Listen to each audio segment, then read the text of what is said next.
Only 7 shots separated the field of the 45 golfers who made the cut to the final 2 rounds on the Old Course for the 2017 St Andrews Links Trophy. The familiar name of John Ross Galbraith was on top of that closely stacked leaderboard, the Irishman leading the tournament going into the final 18 holes 2 years ago. But just 1 shot back was the slightly less familiar name of Claudio Consol. The German, who's now in his mid-30s, has won national titles in Italy and his homeland of Germany, and is a man who obviously enjoys travelling Europe to play his golf, with this week's venue a particular favourite. I've been here a couple of times, have some friends who studied here, beautiful place, and my family's here, my parents and my girlfriend, and it's a charming little town. You know, I'm passionate about golf, and I think if you love golf, you have to like this place, and it's a real privilege to play here, and fantastic. So, could anyone conquer the ever-changing conditions and challenge of the tough back nine to climb that tight leaderboard in round 3? Well, fresh from his victory in last week's Scottish Stroke Play Amateur Championship, Scot Liam Johnson was going well. A third round 69 would boost his chances, although he'd have to settle for a par here on 15. His playing partner, however, for the day, New Zealander Luke Brown, wasn't going quite so well, but it's worth having a look at his effort for par, also on the 15th. Yes, he was on the green, yes, he did have to chip over a bunker.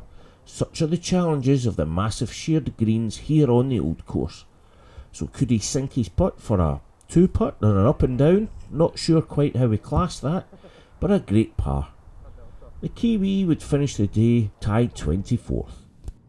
Royal Liverpool's Matthew Jordan had made a great start to his third round, this putt dropping at the 7th to give him his 4th birdie in a front 9 of 32.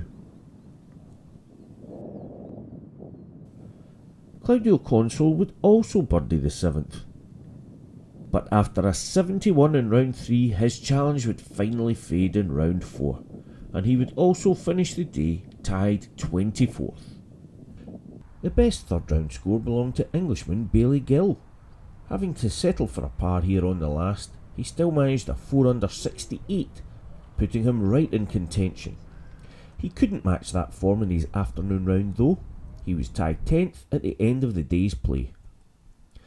Back to the 17th, and Matthew Jordan's round had gone rather up and down since we left him at the 7th, but how about this for a shot?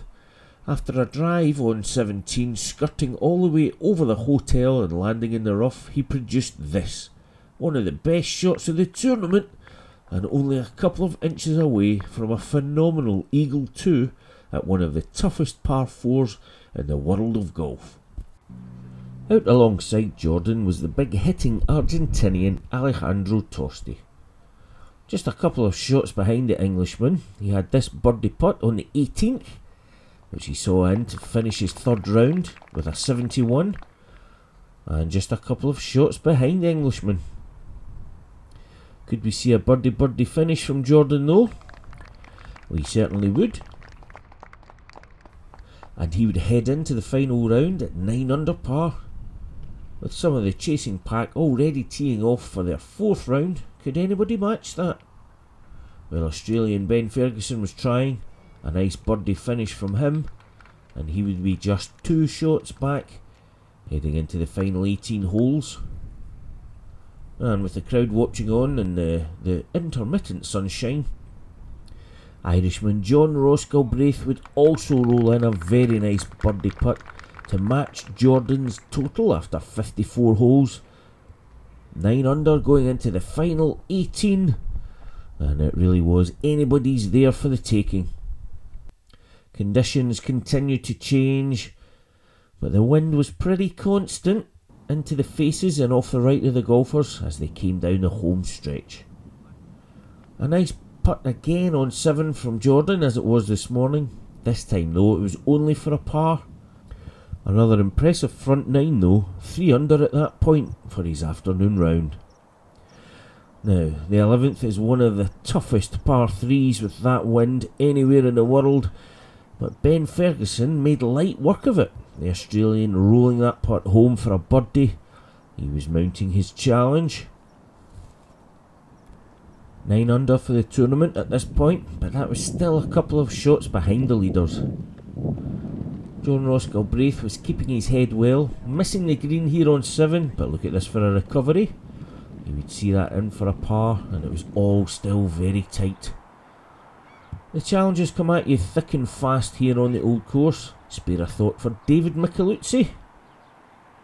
His challenge had faded a little, out with Ferguson, but a wonderful chip off the path onto 17 to save his par.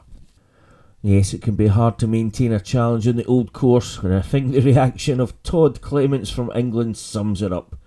He'd started the day just a few shots off the lead, and was now some way back, but enjoying his birdie there on 16. And we saw Argentinian Alejandro Tosti earlier on, also mounting a challenge which had faded. And you can tell by his reaction that that putt for par on 16, well, wasn't doing much to help him. In the wind and the rain. Speaking of the rain, Matthew Jordan knew he had 2 or 3 shot lead as he hit the final holes. Here having to settle for a bogey as he tried to protect himself and more importantly his score against the wind and the rain. So could anybody come through the pack to challenge? Well, back on 15, before the showers arrived, Argentinian Andres Gallegos was going well. A nice birdie here.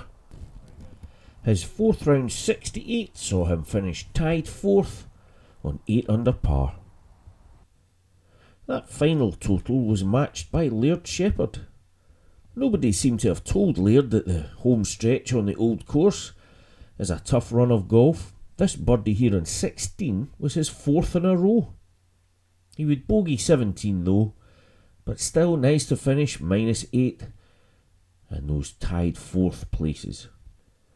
His playing partner for the day, David Boot, had the chance to go one better. A fine approach here at 18, but he failed to convert that for birdie, finishing alongside the others and tied 4th, -8 after settling for a par. So what about our leader? Well, Matthew Jordan had that to save his par on 18, but it would be a bogey finish. He'd had a quick look at the leaderboard, thought that might be good enough, but you never can tell. At this point he had a 2-shot lead over both Australian Ben Ferguson and Irishman John Ross Galbraith. Ben Ferguson had different ideas. That was for birdie on 17, and he was now only 1 shot back. And with memories of birdieing 18 this morning, may well have been confident of doing the same again this afternoon. But as is traditional here on the old course during tournament play on the final round, the flag on 18 was cut perilously close to the Valley of Sin, and Ferguson fell into the trap. He could only manage a bogey, and Jordan was safe from the Australian. So what about Irishman John Ross Galbraith? Well, he was 2 shots behind Jordan also, coming up 18, but he certainly wasn't going to hold back with his drive as it came all the way up, also to finish in the Valley of Sin. A massive drive of about 350 yards, and watched on by his fellow Irishmen, including last year's winner, Conor O'Rourke. Could he work a bit of magic with the putter? Well, he gave it a good attempt, just coming up a little bit short in the late sunshine here, but that meant 2nd place for John Ross Galbraith, and this year's winner, Englishman Matthew Jordan from Royal Liverpool. Delighted with his victory, especially considering the competition he was up against. I didn't get in last year. I think I was about 3rd reserve, and I thought, you know, I had the potential to get in. But I mean, it just shows you, it just proves it is 144 of the best amateurs that can make it here, and it's a condensed field, and it is, you know, every one of these guys who could have turned up this week could have won. So I'm just thankful that I was able to play well at the right time and beat them really. And having been brought up in links golf, there's no surprise that this week's champion is a fan of the venue. I mean, the course is brilliant, but for me, the St Andrews, the place, that's what gets me. You have obviously brilliant links courses which I love to play. But when I come here, you know, there's a special feeling on the 1st and the 18th. But this is just, it's unique, and it's just, that's something different. That's what separates it from being, you know, kind of different from my home course and the other links courses that I play. Congratulations to this year's winner, Matthew Jordan from England. We look forward to welcoming some of the world's best amateurs again here to St Andrews in 12 months' time.